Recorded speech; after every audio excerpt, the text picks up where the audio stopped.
CNN,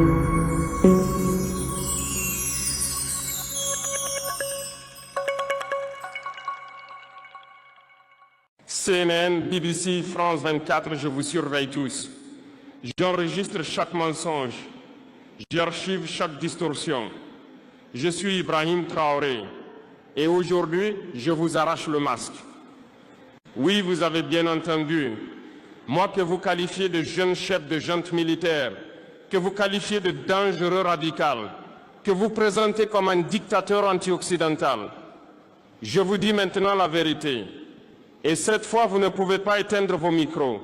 Cette fois, vous ne pouvez pas détourner vos caméras. Cette fois, vos rédacteurs ne peuvent pas couper ce discours, car le monde que vous monopolisez n'existe plus. Parce que des millions de personnes entendront désormais ces mots sans passer par vos filtres, sans être soumises à vos distorsions, sans être souillées par vos mensonges. J'ai 34 ans. Chaque jour de ma vie, j'ai grandi avec vos mensonges. Enfant, je regardais l'Afrique à la télévision, toujours les mêmes images. Des enfants avec des mouches, des terres arides, des armes, la mort. C'est ça l'Afrique, nous disait-on. Voilà ce qu'est l'Afrique. Et nous y avons cru. Nous avions honte de nous-mêmes. Nous avions honte de nos terres, de notre peuple. Mais j'ai grandi, j'ai lu, j'ai fait des recherches, j'ai posé des questions. Et j'ai compris que l'Afrique que tu nous montrais n'était pas réelle. L'histoire que tu nous racontais était un mensonge. Le destin que tu nous imposais était un scénario que tu avais écrit. Depuis des années, comment avez-vous dépeint l'Afrique? Comment l'avez-vous montré? Comment l'avez-vous vendu à vos spectateurs? Comme si nous étions des créatures dénuées de toute humanité. Comme si nous étions des sauvages laissés à l'écart de la civilisation. Comme si nous étions des misérables attendant votre secours. Chaque jour, chaque heure, chaque minute, la même histoire défile sur vos écrans. Faim, guerre, maladie, corruption, terreur, chaos. Ce sont les mots qui viennent à l'esprit lorsqu'on évoque l'Afrique. Dans votre dictionnaire africain, il n'y a pas d'autres mots. Ni espoir, ni succès, ni développement, ni résistance, ni honneur, ni fierté, ni victoire. Alors je vous le demande. New York Times, Washington Post, Guardian, Le Monde. Avez-vous déjà fait des succès de l'Afrique vos titres? Combien de fois avez-vous écrit sur le miracle technologique du Rwanda? Combien de fois avez-vous présenté le projet de reforestation de l'Éthiopie? Combien de fois avez-vous loué le succès démocratique du Botswana? Non, car ces exemples ne correspondent pas à votre situation. Votre Afrique ne peut pas réussir. Elle ne le peut pas, car alors comment légitimerez-vous votre exploitation? Si elle n'a pas besoin d'aide, comment interviendrez-vous? Si elle n'est pas arriérée, comment la mépriserez-vous? Vous êtes-vous déjà demandé, un rédacteur en chef assis à son bureau, un directeur de l'information en réunion, un chroniqueur à son clavier, sait-il déjà vatation, vatation? Demandez pourquoi les habitants des pays les plus riches du monde sont-ils pauvres? Voici les chiffres, les vrais chiffres. L'Afrique possède 70% des réserves mondiales de cobalt. Votre téléphone portable, votre ordinateur, votre voiture électrique ne fonctionnerait pas sans cobalt. Ce cobalt vient du Congo, mais les Congolais n'ont pas les moyens d'acheter des téléphones portables. L'Afrique possède 90% des réserves mondiales de platine. Pots catalytiques, appareils électroniques, implants médicaux, tout cela a besoin de platine. Ce platine vient d'Afrique du Sud, mais les Sud-Africains sont accablés par le chômage. L'Afrique fournit 30% de la production mondiale d'or. Au Mali, au Burkina Faso, au Ghana, en Tanzanie, l'or coule à flot de nos terres. Mais nos populations baignent dans la pauvreté. L'Afrique fournit 65% de la production mondiale de diamants. Au Botswana, en Angola, au Congo et en Sierra Leone, des milliards de dollars de diamants sont extraits. Mais nos mineurs vivent avec $1 par jour. L'Afrique possède 35% des réserves mondiales d'uranium. Niger, Namibie, Afrique du Sud, les centrales nucléaires fonctionnent avec notre uranium. Les lampadaires de Paris brûlent avec notre uranium. Mais nos villages n'ont pas d'électricité. Et vous vous demandez encore pourquoi l'Afrique est-elle pauvre? Non, la bonne question est Comment l'Afrique est-elle restée pauvre tout en étant si riche? Voici votre réponse. Le colonialisme n'a pas pris fin. Il a changé de forme. Vous êtes venus occuper nos terres. Maintenant, vous venez créer des entreprises. Vous preniez par la force. Maintenant, vous concluez des accords. Vous régnez par la force. Maintenant, vous régnez par le crédit. Laissez-moi vous donner des faits. L'Afrique fournit 65% de la production mondiale de diamants. Au Botswana, en Angola, au Congo et en Sierra Leone. L'exemple concret avec des chiffres, des noms, des dates, mais vous n'écrirez jamais sur ce sujet. Glencore, géant minier suisse extrayant du cobalt au Congo. Chiffre d'affaires 2022, Rio Tinto, géant minier anglo-australien extrayant de la bauxite en Guinée, 20 millions de tonnes par an. Que reste-t-il à la Guinée? Pollution environnementale et cancer. Total, désormais Total Énergie. Géant pétrolier français extrayant du pétrole en Angola, au Nigeria et au Congo. Bénéfice 2022, Zionaf 36 milliards de dollars en Afrique. Pipelines polluants anglo-américaines fondées en Afrique du Sud mais désormais à Londres. Diamants, platine, fer, tout est confisqué. Que reste-t-il en Afrique du Sud? 6 millions de mineurs au chômage. Et ce n'est que la partie émergée de l'iceberg. Qu'en est-il de l'invisible, des transactions secrètes, des comptes offshore, des arnaques au prix de transfert?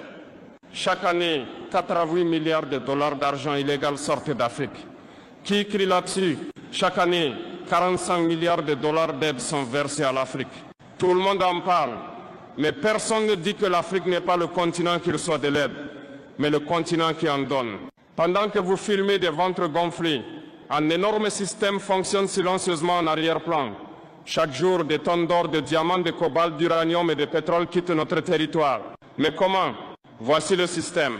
Première étape, créer la corruption, corrompre nos dirigeants, ouvrir des comptes offshore, leur promettre une vie de luxe, envoyer leurs enfants à l'école. Deuxième étape, conclure des accords, obtenir des concessions de 50 ou 99 ans, demander des exonérations fiscales, être exempté des règles environnementales, ignorer les droits du travail. Étape 3, contrôler les infrastructures, prendre le contrôle des ports, des aéroports et des voies ferrées, mais seulement de la mine au port. Ne pas construire de routes vers les villages, ni alimenter les écoles en électricité. Étape 4, assurer la sécurité, créer des sociétés de sécurité privée, les armées et déclarer des manifestations. Étape 5, faire taire les médias, acheter des journalistes locaux, étouffer les voix d'opposition, relayer les informations sur les troubles internes aux médias internationaux. Et voilà comment fonctionne le système. Il fonctionne ainsi depuis 100 ans. Et vous ne le voyez pas, vous ne voulez pas le voir, car vous en faites partie, vous aussi. Qui sont les plus grands annonceurs du New York Times, de CNN, de la BBC, des compagnies pétrolières, des compagnies minières, des fabricants d'armes, des cartels pharmaceutiques, des entreprises qui exploitent l'Afrique? Vous vivez de leur argent, vous défendez leurs intérêts. Et ce que je vais vous dire pourrait me coûter la vie, mais il n'est plus temps de se taire. Le système monétaire français en Afrique est le franc CFA. 14 pays africains utilisent encore la monnaie coloniale française. 50% des réserves de la Banque centrale de ces pays se trouvent dans le trésor français. La France applique des intérêts négatifs à cet argent. Nous payons donc la France pour utiliser notre propre argent. Grâce à ce système, la France transfère chaque année 500 milliards de dollars de ressources d'Afrique. Quelqu'un écrit-il à ce sujet? Non, mais quand la France donne 10 milliards d'euros d'aide à l'Afrique, ça fait la une des journaux. Le système britannique est plus sophistiqué. Londres est le centre mondial du blanchiment d'argent. La City de Londres, un paradis offshore. Chaque centime volé en Afrique transite par Londres. Jersey, Guernsey, les îles Caïmans et les îles Vierges, toutes sous contrôle britannique. C'est là que se cachent les richesses de l'Afrique. Le système américain est l'Africom, l'Africa Commande, avec 46 bases militaires sur le continent. Son objectif officiel est la sécurité. Objectif réel, le contrôle des ressources. Des drones dans notre espace aérien tous les jours. Des dispositifs d'écoute partout. On dit lutter contre le terrorisme, mais ce ne sont pas les terroristes, mais les dirigeants qui sont visés. La Chine est le nouvel acteur, elle prône le gagnant-gagnant, construit des infrastructures, accorde des crédits, mais en échange de quoi? des concessions portuaires de 99 ans, des droits miniers, des terres agricoles, une diplomatie du piège de la dette.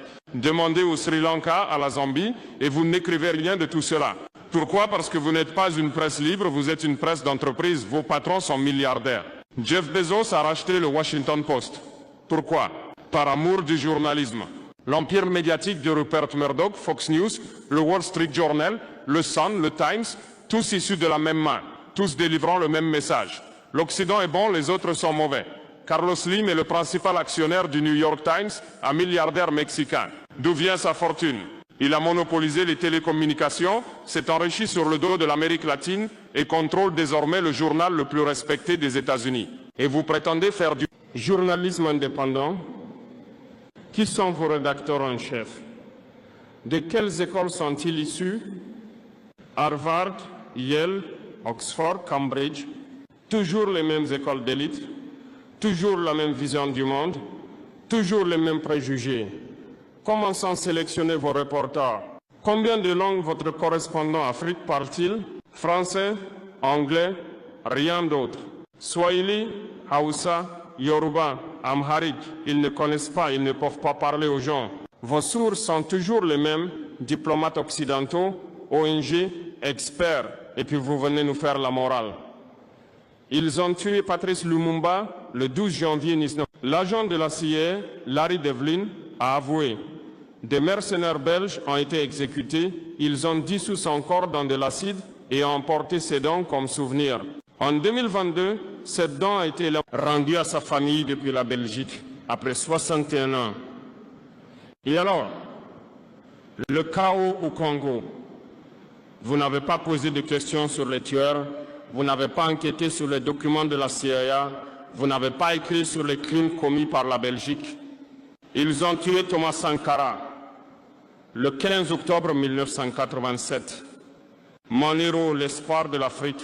Il a vacciné 2,5 millions d'enfants contre la rougeole et la méningite, planté 10 millions d'arbres, augmenté le taux d'alphabétisation de 13% à 73%, accordé l'égalité des droits aux femmes, interdit les MGF, mis fin à la corruption, vendu des Mercedes, utilisé des Renault 5, rejeté le FMI et la Banque mondiale. Et surtout a-t-il déclaré, nous ne paierons pas les dettes de l'Afrique, nous ne les avons pas contractées. Les marionnettes qui nous ont précédés les ont contractées pour le compte des colonisateurs. C'est alors qu'il a dû être tué. Et ils l'ont tué.